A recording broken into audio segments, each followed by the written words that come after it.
ദൈവത്തിന്റെ അതിപരിശുദ്ധ നാമം വാഴ്ത്തപ്പെടട്ടെ.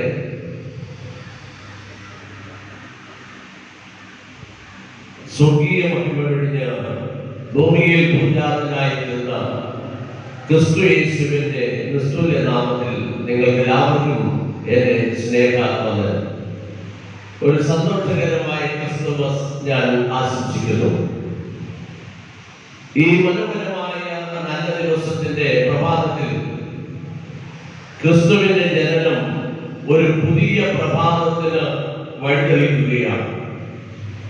ഇതുവരെയും ലോകം കാണാത്ത, ഇതുവരെയും ദർശിക്കാത്ത ഒരു ദർശനം ലഭിച്ചതായ ഈ സുദിനം അന്ധകാരത്തിൽ ജീവിച്ചിരുന്ന മനുഷ്യന് ഒരത്ഭുത പ്രകാശമായി ഭൂമിയിലേക്ക് താഴെയിറങ്ങി വന്ന അത്ഭുത പ്രകാശമായ ക്രിസ്തുവിന്റെ ഈ സന്തോഷകരമായ ജന്മദിനം ആഘോഷിക്കുന്ന വേളയിൽ ഈ ഒരു പുതിയ പ്രഭാതത്തിലേക്ക് ഏവരെയും ഞാൻ ഹൃദ്യമായി സ്വാഗതം ചെയ്യുന്നു. ലോകത്തിന് ഒരു പുതിയ പ്രഭാതമാണ് ആവശ്യം, ഒരു പുതുമ, ഒരു പുതിയ അനുഭവം. ഇത് എക്കാലവും മനുഷ്യൻ ആഗ്രഹിക്കുന്ന വസ്തുതയാണ്. പ്രതീക്ഷ അറ്റുപോയ മനുഷ്യന്റെ ഹൃദയത്തിനകത്ത് എപ്പോഴും തളം കെട്ടി നിൽക്കുന്നത് എനിക്കൊരു പുതിയ പ്രഭാതം ലഭിക്കും എന്നുള്ളതാണ്. പ്രത്യാശ നഷ്ടപ്പെട്ടു പോയ മനുഷ്യന്റെ ഉള്ളിൽ എപ്പോഴും അവനെ ജീവിക്കുവാൻ പ്രേരിപ്പിക്കുന്നത് എനിക്കൊരു പുതിയ പ്രഭാതം ലഭിക്കും, എനിക്കൊരു നല്ല കാലം വരും, എന്റെ ജീവിതത്തിന്റെ ഈ അന്ധത മാറും, ഈ രാത്രി മാറും, ഒരു പുതിയ പ്രഭാതം എനിക്ക് ലഭിക്കും എന്നുള്ളതാണ്. ലോക ചരിത്രത്തിലുണ്ടായ ഏറ്റവും വലിയ സംഭവമാണ് ക്രൈസ്തവർ ഈ ദിവസം ആഘോഷിക്കപ്പെടുന്നത്. ക്രൈസ്തവർ മാത്രമല്ല, ഇതര മതസ്ഥരും യേശുക്രിസ്തുവിന്റെ ജനനം ആഘോഷത്തോടെ ഇന്ന് ദൈവത്തിന് മഹത്വം കയറ്റി ആരാധിക്കുകയും ദൈവത്തിന് സ്തുതി സ്തോത്രങ്ങൾ അർപ്പിക്കുകയും ചെയ്യുന്നു. അതുകൊണ്ടാണ് ഈ ക്രിസ്തുമസ് അർത്ഥവത്തായി തീരുന്നത്. യേശു ജനിച്ചപ്പോ വിളിച്ചു പറഞ്ഞ സന്ദേശം അതാണ്: ഭയപ്പെടേണ്ട, സർവ്വജനത്തിനും ഉണ്ടാകുവാനുള്ള മഹാസന്തോഷം ഞാൻ നിങ്ങളോട് സുവിശേഷിക്കുന്നു എന്നാണ്. ഇത് സർവ്വജനതയുടെയും സന്തോഷമാണ്. ഇന്നത്തെ ക്രിസ്മസ് ആരംഭിക്കുന്നത് ഒരു മുസ്ലിം സഹോദരൻ, നമ്മുടെ സമീപത്തുള്ള ഒരു സഹോദരൻ രാവിലെ കേക്കുമായിട്ട് എന്റെ മുമ്പിലേക്ക് കടന്നു വരുന്ന ഒരു ക്രിസ്തുമസ് ആണ് എനിക്ക് ഇന്ന് സന്തോഷത്തിന്റെ ഒരു അനുഭവം പങ്കുവച്ചത്. പ്രിയ സഹോദരങ്ങളെ, ഈ ലോകത്തിൽ വെച്ച് ഏറ്റവും വലിയ സന്തോഷം എന്ന് പറയുന്നത് ഇതൊരു മതത്തിലോ ഇതൊരു ജാതിക്കോ വേർതിരിച്ചിരിക്കുന്ന ഒരു ആഘോഷമല്ല. ഇത് സകല മനുഷ്യന്റെയും ജീവിതത്തിന് ഒരു പുതിയ ഉണർവ് നൽകുന്ന, ഒരു പുതിയ പ്രതീക്ഷ നൽകുന്ന ഒരു ക്രിസ്തുമസാണ്. ഇത് ഒരു പുതിയ പ്രഭാതത്തിന്റെ തുടക്കമാണ്. പുതിയ പ്രഭാതത്തിന്റെ നാമ്പ് അവിടെ നമുക്ക് ഉരുത്തിരിയുകയാണ്. യെശയ്യാ പ്രവാചകന്റെ പുസ്തകത്തിൽ ഇതിനെക്കുറിച്ച് രേഖപ്പെടുത്തുന്നത് തികച്ചും മനോഹരമായ ചില ചിന്തകളിലൂടെയാണ്. ഇന്ന് വായിച്ചു കേട്ട ഭാഗങ്ങളിൽ സഖറിയാ പ്രവാചകന്റെ പ്രവചനങ്ങളിലും മാത്രമല്ല, യെശയ്യാ പ്രവാചകന്റെ പുസ്തകം 9-ാം അധ്യായത്തിലും ഇതിനെക്കുറിച്ചുള്ള നിരവധി രേഖകൾ നമുക്ക് ദർശിക്കുവാൻ കഴിയും. യെശയ്യാ പ്രവാചകന്റെ പുസ്തകം 9-ാം അധ്യായം 1 മുതൽ പഠിക്കുമ്പോൾ നമുക്കൊരു ശിശു ജനിച്ചിരിക്കുന്നു, നമുക്കൊരു മകൻ നൽകപ്പെട്ടിരിക്കുന്നു, ആധിപത്യം അവന്റെ തോളിലിരിക്കും, അവൻ അത്ഭുത മന്ത്രി, വീരനാം ദൈവം, നിത്യപിതാവ്, സമാധാന പ്രഭു എന്ന് പേർ വിളിക്കപ്പെടും. സമാധാനത്തിന്റെ പ്രഭുവായ ക്രിസ്തു ഈ ഭൂമിയിൽ ജനിച്ചു എന്നുള്ളത് തന്നെയാണ് ഈ ലോകത്തിലെ ഏറ്റവും വലിയ സംഭവം. പ്രിയ സഹോദരങ്ങളെ, ഒന്നാമതായി ഇരുട്ടിൽ നടന്ന ജനത്തിന് ഒരു വെളിച്ചം ലഭിച്ചു. ഇരുട്ടിൽ നടന്ന ജനത്തിന് ഒരു വെളിച്ചം ലഭിച്ചു. അതുവരെയും ജീവിതത്തിൽ അന്ധകാരത്തിൽ ജീവിച്ചവർ എങ്ങോട്ട് പോകണമെന്ന് അറിഞ്ഞുകൂടാതെ, ജീവിതത്തിന് ഒരു ലക്ഷ്യബോധമില്ലാതെ പാപത്താൽ നശിച്ചുകൊണ്ടിരുന്ന മാനവരാശിയുടെ ജീവിതത്തിൽ ബലികൾ കർമാനുഷ്ഠാനങ്ങൾ കൊണ്ടും തങ്ങളുടെ ജീവിതത്തെ കരുപിടിപ്പിക്കുവാൻ പരിശ്രമിച്ചപ്പോൾ, പാപവിമോചനത്തിനായി ഏറെ പരിശ്രമിച്ചപ്പോൾ, ഇനിയൊരു പാപവിമോചനത്തിന് ഒരു യാഗം ആവശ്യമില്ല എന്ന് വളരെ ശക്തമായി ആക്രോശിച്ചുകൊണ്ട് വേദപുസ്തകത്തിൽ യേശുക്രിസ്തു ഈ ഭൂമിയിലേക്ക് ഭൂജാതനായി തീരുമ്പോൾ, ഈ യേശുക്രിസ്തു പാപപരിഹാരത്തിനായി ഈ ലോകത്തിന്റെ പാപത്തെ ചുമന്നൊഴുക്കുവാനായിട്ട് ഒരു രക്ഷകൻ ഈ ഭൂമിയിലേക്ക് ഭൂജാതനായി തീർന്നു എന്ന സന്തോഷമാണ് മനുഷ്യന്റെ ജീവിതത്തിലെ ഏറ്റവും വലിയ സന്തോഷവും സമാധാനവും ഇരുളിൽ നടന്ന അനുഭവത്തിൽ നിന്ന് വെളിച്ചം പ്രദാനം ചെയ്തത്. ക്രിസ്തു വെളിച്ചം പ്രപഞ്ചത്തിന് ലഭിച്ചതാണ് ക്രിസ്തുമസിന്റെ ഏറ്റവും വലിയ ഉല്ലാസം. ഇന്നും ഇരുട്ടിലിരിക്കുന്ന ഒരുപാട് ജനമുണ്ട്. വെളിച്ചത്തെ അറിഞ്ഞിട്ട് വെളിച്ചത്തെ കാണാനോ വെളിച്ചത്തെ സ്നേഹിക്കാനോ വെളിച്ചത്തിന്റെ മക്കളായി ജീവിക്കാനോ കഴിയാതെ അന്ധകാരത്തിൽ തപ്പി നടക്കുന്ന ഒത്തിരി പേരുന്നുകൊണ്ട് ആഘോഷങ്ങളിലും ഈ ലോകത്തിന്റെ സന്തോഷത്തിലും സുഖത്തിലും ഒക്കെ ജീവിച്ച് ജീവിതയാത്ര മുന്നോട്ട് നയിക്കുന്ന ഒരുപാട് വ്യക്തി ജീവിതങ്ങൾ ഈ പ്രഭാതത്തിൽ ആദ്യങ്ങളോട് സൂചിപ്പിക്കട്ടെ.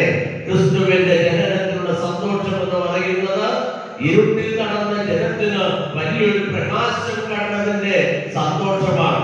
നാം ഇന്ന് അന്ധകാരത്തിലായിരിക്കുന്നുവെങ്കിൽ അന്ധകാരത്തിന്റെ ആ ഇരുട്ടിൽ അതിൽ തപ്പി നടന്ന ഇന്നും ജീവിതയാത്ര മുന്നോട്ട് നയിക്കുന്നുവെങ്കിൽ തീർച്ചയായിട്ടും പ്രകാശം കാണണം. ഞാൻ ലോകത്തിന്റെ വെളിച്ചമാകുന്നു എന്ന് യോഹന്നാൻ 1:9 കർത്താവിന്റെ വചനം പ്രഖ്യാപിക്കുമ്പോൾ, ഞാൻ ലോകത്തിന്റെ വെളിച്ചമാണ് എന്ന് ക്രിസ്തു പഠിപ്പിക്കുക. അപ്പോൾ ലോകത്തിന്റെ വെളിച്ചമാകുന്ന ക്രിസ്തുവിൽ നാം ശരണപ്പെടുമ്പോൾ നാമും വെളിച്ചമുള്ളവരായി മാറും. വെളിച്ചമില്ല എങ്കിൽ ഇരുട്ടിൽ തപ്പി നടക്കുവാനായി തീരും. നമ്മുടെ ഉള്ളിൽ വെളിച്ചമുണ്ടാകണം. ഈ ഉള്ളിലുണ്ടാകുന്ന വെളിച്ചത്തെ ആർക്കും കെടുത്തിക്കളയാൻ പറ്റത്തില്ല. ഈ ഉള്ളിനകത്ത് ഒരു വെളിച്ചമുണ്ടായാൽ ക്രിസ്തുവിന്റെ സന്തോഷം, ക്രിസ്മസിന്റെ സന്തോഷം ഉള്ളിൽ നിറഞ്ഞു പോകുന്ന ഒരു പ്രകാശമായി തീരും.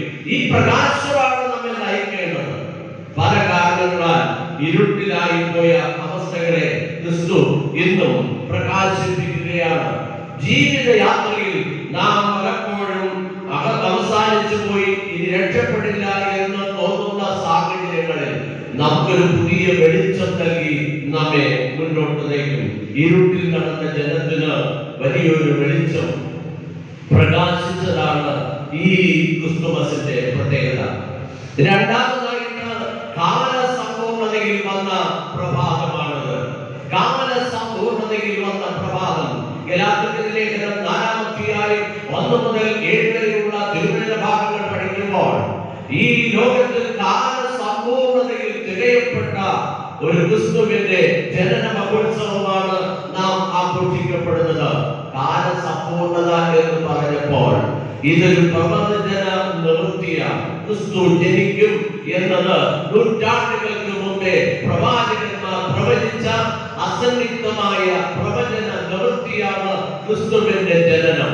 ഇന്ന് പകൽക്കാലം ഏകർച്ഛികമായിട്ട് സംഭവിച്ച ഒരു സംഭവം എന്ന് നിങ്ങൾ ക്രിസ്തുമസിനെ കുറിച്ച് ചിന്തിക്കരുത്.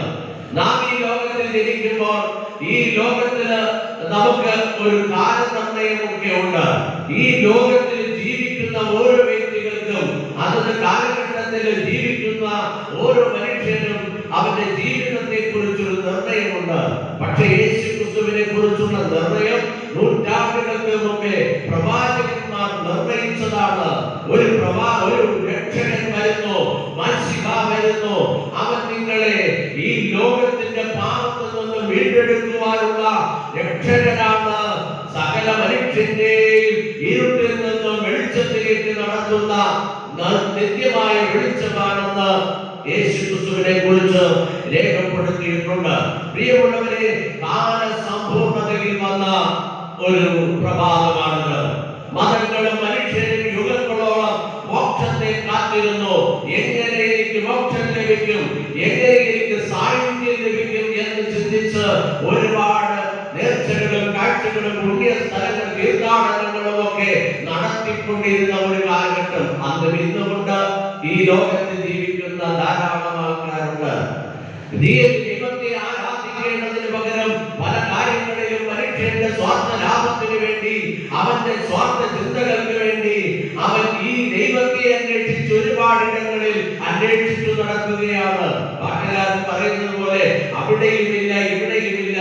മനുഷ്യന്റെ ഉള്ളിലേക്ക് ഒന്ന് കടന്നു ചെന്നപ്പോൾ അവിടെയാണ് ഈശ്വരന്റെ രൂപം, സ്നേഹമാണ് ഈശ്വരന്റെ ഭാവം എന്ന് പറയുമ്പോൾ ഈശ്വരനെ കാണാൻ, ദൈവത്തെ കാണാൻ, യേശുക്രിസ്തുവിനെ കാണാൻ വേണ്ടി, യേശുവിന്റെ രക്ഷ അറിയാൻ വേണ്ടി പുണ്യസ്ഥലങ്ങളും തീർത്ഥാടന കേന്ദ്രങ്ങളും അന്വേഷിച്ചു നടക്കുമ്പോൾ നമ്മിലേക്കൊന്ന് തിരിഞ്ഞ് ക്രിസ്തുവിനെ അറിയാൻ, ക്രിസ്തുവിന്റെ ജനനത്തെ മനസ്സിലാക്കാൻ, ക്രിസ്തുവിന്റെ സ്നേഹത്തെ മനസ്സിലാക്കാൻ കഴിഞ്ഞെങ്കിൽ അവനവന്റെ ഉള്ളിലേക്കൊന്ന് കയറി ചെല്ലുമ്പോൾ യേശുവിനെ കാണാൻ കഴിയണം, യേശുവിന്റെ സ്നേഹം നുകരുവാൻ കഴിയണം. പ്രിയമുള്ളവരെ, മോക്ഷത്തെ കാണുവാൻ, മോക്ഷം അനുഭവിക്കുവാൻ വേണ്ടി മനുഷ്യൻ വ്യഗ്രത ഉൾപ്പെടുന്ന ഒരു കാലഘട്ടത്തില്, കാലസമ്പൂർണതയിൽ ഈ ലോകത്തിലേക്ക് ഒരു മോക്ഷം നൽകുവാൻ, നിത്യജീവനിലേക്ക് പ്രവേശിപ്പിക്കുവാൻ അവതരിച്ച യേശുക്രിസ്തു കാലസമ്പൂർണതയിൽ കടന്നു വന്നവരാണ്. ഗലാത്യർ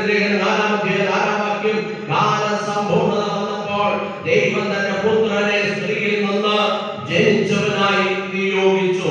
കാലസമ്പൂർണത വന്നപ്പോൾ ദൈവം തന്റെ പുത്രനെ സ്ത്രീയിൽ നിന്ന് ജനിച്ചവനായി നിയോഗിച്ചു. പ്രിയ സഹോദരങ്ങളെ, കാലസമ്പൂർണതയിൽ ദൈവം കന്യകയിലൂടെ ഈ ലോകത്തിൽ ഒരു മനുഷ്യനായി അവതരിച്ചു എന്നതാണ് ഈ പുതിയ പ്രഭാതത്തിന്റെ പ്രത്യേകത. മൂന്നാമതായി സർവജനത്തിനുമുള്ള സന്തോഷമാണ് ക്രിസ്തുമസ്. ലൂക്കോസിന്റെ സുവിശേഷം 2-ാം 1 മുതൽ 14 വരെയുള്ള തിരുവചന ഭാഗങ്ങളിൽ രേഖപ്പെടുത്തുന്ന വസ്തുത തികച്ചും വളരെ മനോഹരമായ ചിന്തകളാണ്. അവിടെ നാം കാണുന്നത് സർവജനത്തിനുമുള്ള സന്തോഷമാണ്. ഇത് ഏതെങ്കിലും ഒരു മതത്തിന്റെയോ, ഏതെങ്കിലും ഒരു ജാതിയുടെയോ, ഏതെങ്കിലും ഒരു വർഗത്തിന്റെയോ ക്രിസ്തുമസ് അല്ല. ഇത് സർവജനത്തിന്റെയും ക്രിസ്തുമസ് ആണ്. കാരണം യേശുക്രിസ്തു ജനിച്ചത് സർവമനുഷ്യന് വേണ്ടിയാണ്, ഒരു ജാതിക്കോ മതത്തിനോ വർണ്ണത്തിനോ വേണ്ടിയല്ല. ഇത് യഹൂദന്മാരുടെ ഒരു ദൈവമല്ല ക്രിസ്തു. ഇത് ഈ ലോകത്തിൽ ജീവിക്കുന്ന ഏതെങ്കിലും ക്രിസ്ത്യാനികളുടെ ദൈവമാണെന്ന് ആരെങ്കിലും ചിന്തിക്കുന്നുവെങ്കിൽ അത് തെറ്റാണ്. ഇത് സർവജനത്തിനുമുള്ള ഒരു ക്രിസ്തുമസ് ആണ്. സർവജനതയ്ക്ക് വേണ്ടിയുള്ള സന്തോഷമാണ് ഈ ക്രിസ്തുമസ് നമുക്ക് പ്രദാനം ചെയ്യുന്നത്.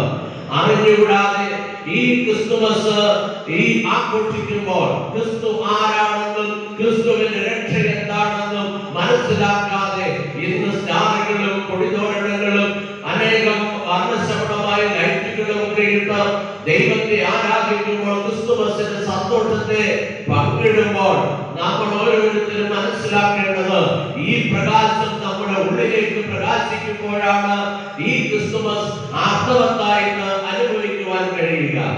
സർവജനത്തിനുമുള്ള ഒരു സന്തോഷമാണ്, സർവജനത്തിനും ലഭിച്ച ഒരു സന്തോഷം.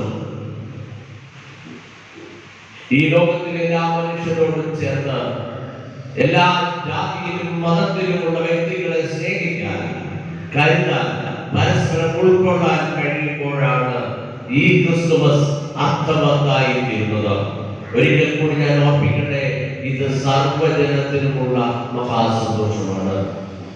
സർവജനത്തിനുമുള്ള മഹാസന്തോഷം ഈ ക്രിസ്തുമസ് നാളിൽ നാം സകല മനുഷ്യരും ദൈവത്തിന്റെ ദാനമാണെന്നും ദൈവത്തിന്റെ മക്കളാണെന്നും ദൈവം ഈ ലോകത്തിലെ എല്ലാ മനുഷ്യന്റെ ആത്മാവിന്റെ വില ഒന്നായി കാണുന്നു എന്നും എന്നുള്ള യാഥാർത്ഥ്യത്തെ തിരിച്ചറിഞ്ഞ്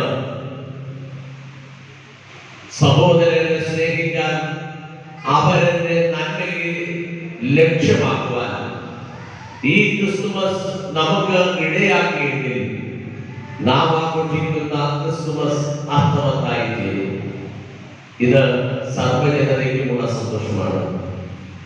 നാം മറ്റുള്ളവർക്ക് സന്തോഷം നൽകുന്നതിന്, അവരുടെ സന്തോഷത്തിന് സന്തോഷിക്കുന്നതിന്, അവരുടെ സന്തോഷത്തിൽ പങ്കുചേരുന്നതിന് കഴിയുമ്പോഴാണ് ക്രിസ്തുമസ് അർത്ഥപൂർണമായി തീരുന്നത്. അത് ഇത്തിരി ബുദ്ധിമുട്ടുള്ള കാര്യമാണ്. ഒരുവന്റെ സന്തോഷത്തിൽ സ്വയം സന്തോഷിക്കുവാൻ എല്ലാവർക്കും തയ്യാറാണ്. അവരുടെ സന്തോഷത്തിൽ പങ്കുചേർന്ന് അവന്റെ സന്തോഷത്തെ സന്തോഷമാണ് എന്റെ സന്തോഷമാണെന്ന് കാണാൻ, അവനൊരു ഉയർച്ച കിട്ടിയാൽ, അവനൊരു ജോലി ലഭിച്ചാൽ, അവനൊരു നന്മ ലഭിച്ചാൽ, അവനൊരു നന്മയും അനുഗ്രഹം ഉണ്ടായാൽ അത് എന്റെ മക്കളുടെ നന്മയാണ്, അവന് കിട്ടിയ ഉയർച്ച എന്റെ ഉയർച്ചയാണ്, അവന് ലഭിച്ച അനുഗ്രഹം എന്റെ അനുഗ്രഹമാണെന്ന് കണ്ട് അവനൊരു നേട്ടം ലഭിക്കുമ്പോൾ, അവനൊരു ഉയർച്ച ലഭിക്കുമ്പോൾ അത് എന്റെ അനുഗ്രഹമാണെന്ന് കാണാൻ കഴിയുമ്പോഴാണ് ക്രിസ്തുമസ് അർത്ഥമായി തീരുന്നത്. അവന്റെ നന്മയിൽ സന്തോഷിക്കുമ്പോഴാണ് ക്രിസ്തുമസ് സർവ്വജനതയുടെ സന്തോഷമായി പരിണമിക്കുക. അങ്ങനെ ഒരു സന്തോഷം നമ്മുടെ ഉള്ളിലുണ്ടാകും. അത് പകയില്ലാത്ത, വഞ്ചനയില്ലാത്ത, അസൂയയില്ലാത്ത, പരസ്പരം എല്ലാവരെയും സ്നേഹിക്കുന്ന ഈ ക്രിസ്തുമസ് ഇത് സർവ്വജനതയുടെയും സന്തോഷമാണെന്നും സർവ്വ മനുഷ്യന്റെയും ആഘോഷമാണെന്നും ഓർത്ത് എല്ലാവരോടും ചേർന്ന് എല്ലാവരോടൊപ്പം സന്തോഷിക്കുവാൻ ദൈവം നമുക്ക് കൃപ നൽകട്ടെ. ഒരിക്കൽ കൂടി എല്ലാവിധമായ നന്മകളും ആശംസിച്ചുകൊണ്ട് ഞാൻ എന്റെ വാക്കുകളെ ചുരുക്കുന്നു.